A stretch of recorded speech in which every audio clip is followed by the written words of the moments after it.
மாணவர்கள் மற்றும் பெற்றோர்கள் அனைவருக்கும் வணக்கம். பொதுத் தேர்வு எழுதும் மாணவர்களுக்கான வழிகாட்டி நிகழ்ச்சி இது. இந்த நிகழ்ச்சியில் நம்ம கூட இன்னைக்கு பேச வந்திருக்கிறது doctor R Bhaskar Sethupathi sir. வணக்கம். வணக்கம். தேர்வு தொடர்பான தகவல், அதாவது எக்ஸாம் ரிலேட்டட் இன்ஃபர்மேஷன்ஸ்லாம் என்னென்ன அப்படிங்கிறது வழிகாட்ட முடியுமா சார்?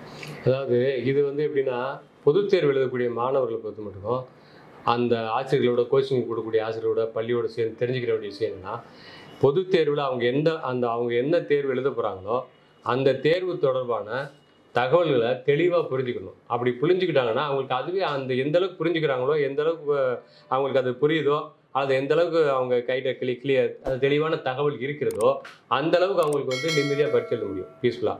இல்லைன்னா ஒரு குழப்பமும் பயம் வரதான் செய்யும். அது எப்படின்னா, இப்போ உதாரணத்துக்கு அவங்க ரொம்ப அடிப்படையாக டைம் டேபிள்ஸ், ஒரு எக்ஸாம் டைம் டேபிள் இதில் தெளிவாக பெரும்பாலும் இதை விட மாட்டாங்க, ஆசிரியர் சொல்லி கொடுத்துருவாங்க. ஸோ டைம் டேபிள்னு சொல்லக்கூடிய அவங்களுக்கு என்னென்ன தேர்வில் வருது, எத்தனை மணிக்கு வருது, அதை தெரிஞ்சு வச்சுக்கிறது, அதை குறித்து எழுதி வச்சுக்கிறது, அது பெரும்பாலும் எழுதி போட்டுருவாங்க, தினமும் சொல்லிக்கிட்டே இருப்பாங்க. அப்புறம் அந்த தேர்வு எழுதும்போது ஒவ்வொரு தேர்வுக்கும் என்ன மாதிரியான விடைத்தாள் கொடுக்குறாங்க, அந்த ஹால் டிக்கெட் என்ன மாதிரி இருக்கும், அதில் நம்பர் எப்படி எழுதணும், பேர் எழுதக்கூடிய எதெல்லாம் செய்யக்கூடாது, எதை டூஸ் அண்ட் டோன்ட்ஸ்னு சொல்லுவாங்க இல்லையா, எதெல்லாம் செய்யக்கூடாது, பேர் எழுதி வைக்கிறது அவங்க சொல்லுவாங்க.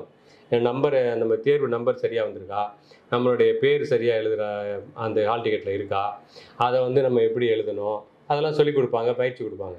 அதுலெல்லாம் தெளிவாக இருக்கணும். அப்புறம் ஒவ்வொரு பரீட்சையும் இப்போ காமர்ஸ் எழுதுறவங்களுக்கு ஒரு ஆன்சர் ஸ்கிரிப்ட் இருக்கும், ஜுவாலஜி எழுதுறவங்களுக்கு ஒரு மாதிரி இருக்கும். ஸோ அதெல்லாம் நமக்கு சரியாக வந்திருக்கான்னு எப்படி செக் பண்ணுறது, அப்புறம் ஒருவேளை அவங்க அடிஷனல் சீட் வாங்கி நூல் கட்டினாங்கன்னா அதை எப்படி கட்டுறது, இதெல்லாம் இங்கேயே பயிற்சி எடுத்துக்கணும். அதெல்லாம் தகவல் தான்.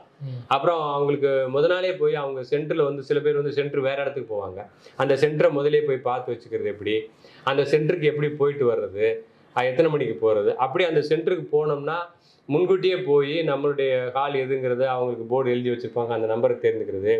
ஸோ அது நம்ம பொது தேர்வு எழுத போகிறவங்க தான் எழுத போகிற தேர்வு தொடர்பாக என்னென்ன விஷயங்களை தெரிஞ்சுக்கணுமோ அதெல்லாம் கொஞ்சம் முன்கூட்டியே தெளிவாக தெரிஞ்சு வச்சுக்கணும். சரிங்க, தெரிஞ்சு வச்சுக்கலாம். அப்படி இல்லை அப்படின்னா அந்த பயத்துல அங்கே போய் பார்த்துக்கலாம் அப்படிங்கிற மாதிரி இருந்தால், இப்போ அவங்களுக்கு ஒரு சென்டர் இதுவரைக்கும் பார்க்காத சென்டரு, திடீர்னு பக்கத்தூரில் ஒரு சென்டருக்கு இந்த வருஷம் முதல் முறையாக போகிறாங்க வச்சுக்கோங்களேன். அப்போ அந்த சென்டர் இதுவரைக்கும் போகாமல் இருக்காங்க அப்படின்னா அதுக்கு ஒருவேளை அவங்க போட்டிருந்த கணக்கு தப்பிடலாம். அவங்க டூ வீலரில் போகலான்னு நினச்சிருப்பாங்க, போக முடியாமல் போயிடலாம். ஆட்டோவில் போகலான்னு நினச்சிருப்பாங்க, போக முடியாமல் போயிடலாம்.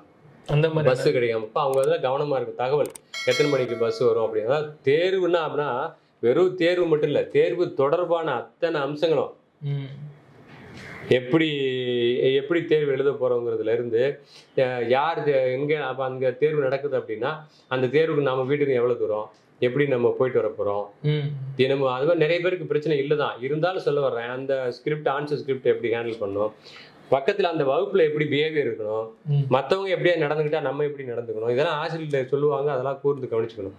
ஸோ அப்புறம் பெல் எப்படி அடிப்பாங்க, அந்த தேர்வு அப்போ ஒரு பெல் எப்படி அடிப்பாங்க, முதல்ல ஒரு பெல் அடிக்கும், 10 நிமிஷம் 15 நிமிஷம் ஒரு பெல் அடிப்பாங்க, இந்த பெல் எதுக்காக அடிக்கிறாங்க, இதெல்லாம் நோட் பண்ணிக்கணும். அப்புறம் அங்கே சீட்டிங் அரேஞ்ச்மெண்ட் உட்காரும்போது போர்டில் போட்டிருப்பாங்க.